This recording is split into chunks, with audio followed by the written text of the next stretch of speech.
नमस्कार दोस्तों। यह कविता उन सब किशोरियों या विद्यार्थियों की आत्मा से निकली पुकार है जो रोज सोचता है बस 5 मिनट और फिर घंटों खो जाता है। हर दिन की शुरुआत अलार्म से नहीं, एक नोटिफिकेशन से होती है। जो उंगलियां किताबों के पन्ने पलटती थी अब उसे स्क्रीन स्क्रॉल करती है। 5 मिनट की रील्स से जो शुरुआत हुई थी वो आज मेरी इच्छा शक्ति खा गई है। जिसको पकड़ने चला था दुनिया, अब वही दुनिया मुझसे फिसलती जा रही है। बस 5 मिनट के लिए फोन देख लूंगी, फिर अच्छे से पढ़ाई करूंगी, यही सोचकर हर दिन शुरू होता है और यही सोचते सोचते हर रात खत्म हो जाती है। पहले पढ़ाई में मन लगता था, अब रील्स की रंगीनियां और विंडोज इधर उधर और खींच ले जाती हैं। हर बार लगता है मैं तो बस थोड़ी देर ही देख रही हूँ, पर थोड़ी थोड़ी देर मेरा समय, मेरा ध्यान और शायद अब मेरा सपना भी छीन रही हैं। अब रील नहीं, असली जिंदगी चाहिए। दिल को फिर वही ताजगी चाहिए। हर दिन जो 5 मिनट मांगता है वो 5 मिनट मेरी आज़ादी खा जाता है। फोन की चमक बड़ी प्यारी लगती थी और उस चमक में मेरी नजरें बुझ गई हैं। जो टाइम टेबल रंगीन बनाया था वो सारी योजनाएं नोटिफिकेशन में बह गई हैं। मैं जानती हूँ डर लगता है कि कहीं मुझसे मिस ना हो जाए, पर सबसे बड़ा मिस यही है कि हम खुद को खोते जा रहे हैं।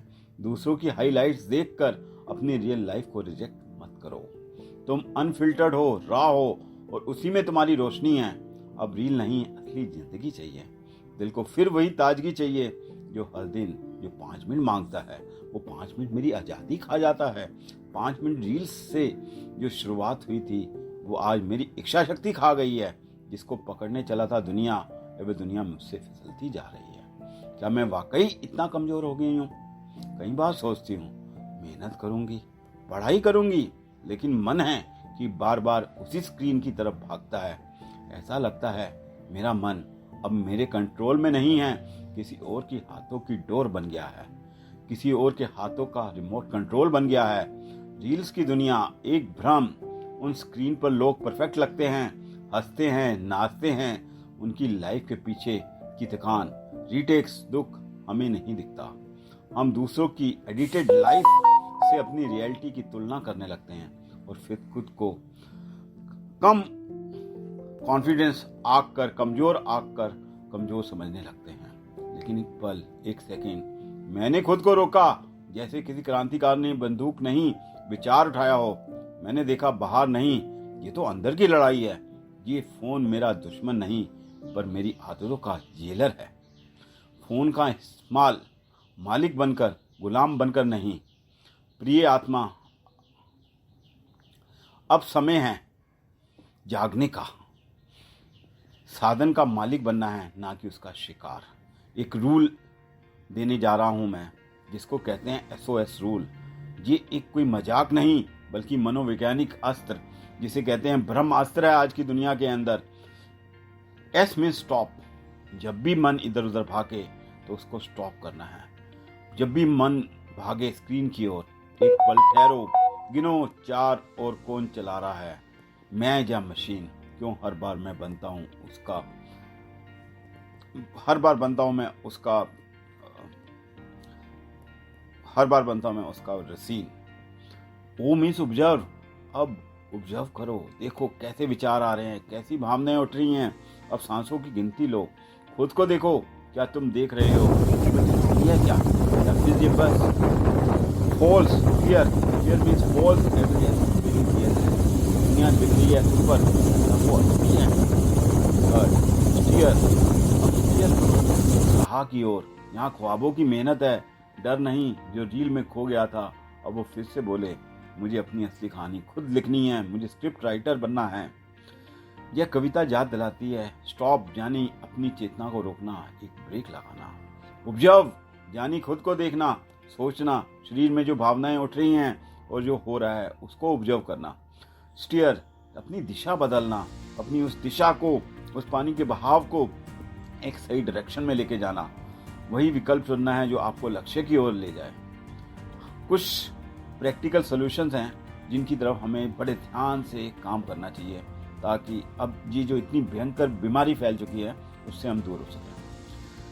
पोज, पहला रूल जो है प्रैक्टिकल सॉल्यूशन है, पोज बिफोर यू स्पीक। जब भी हम फोन उठाएं थोड़ा सा रुको क्षण भर, खुद से पूछो क्या मैं जो देखने जा रहा हूँ वो मेरी शक्ति देगा या मुझे भ्रम।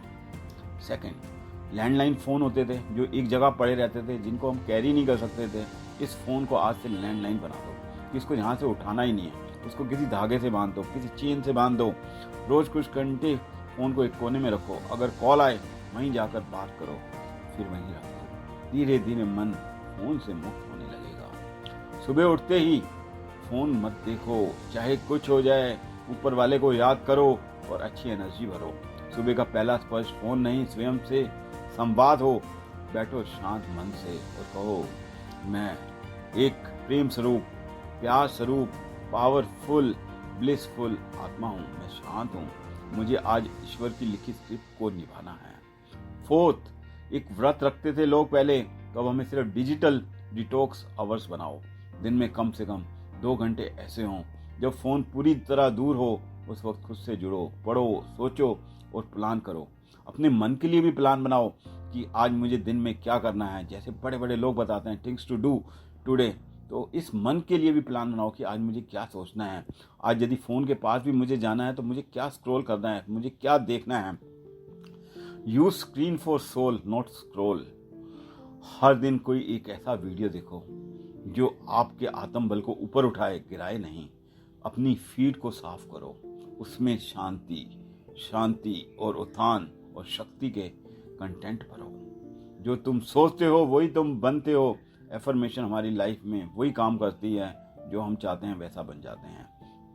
जो तुम बार बार देख रहे हो वही सोच बन रही है और वही सोच तुम्हारा भाव बनकर अंततः तुम्हारी दुनिया बन रही है, जिंदगी बन रही है। इसलिए अपने कंटेंट को चुनो सोच समझकर। इस मन के लिए रोज टाइम टेबल होना चाहिए, क्योंकि वही तय करेगा कि तुम्हारा डेस्टिनेशन, तुम्हारा व्यक्तित्व, तुम्हारी पर्सनैलिटी कैसे बनेगा। अब कुछ पल आंख बंद करो, गहरी सांस लो, अपने आप से कहो, मैं एक परम पवित्र, शक्तिशाली, लवफुल, ब्लिसफुल, पावरफुल सोल हूँ।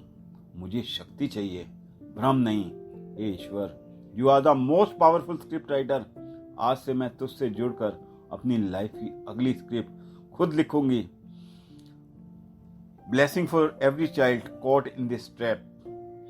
हर बच्चा जो इस मीडिया जाल में फंसा हुआ है, आज उसकी आत्मा पुकार रही है, ईश्वर you are the most powerful script writer. कृपया करो, इन्हें स्वयं को पहचान दो, ध्यान दो, आत्मबल दो, ताकि ये रियल लाइफ की, रियल जिंदगी में लौटें।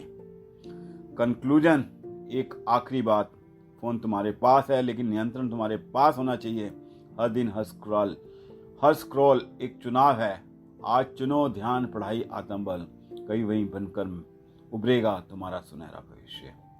इस बुद्धि पर आज से एक अवेयरनेस का पहरा, एक ताला लगा दो कि जो भी आपके मन में थॉट आए, बुद्धि उस इंटेलेक्ट को देखे और उसको ध्यान से देखे, ताकि आप फिर उसी माया जाल के अंदर ना फंसो।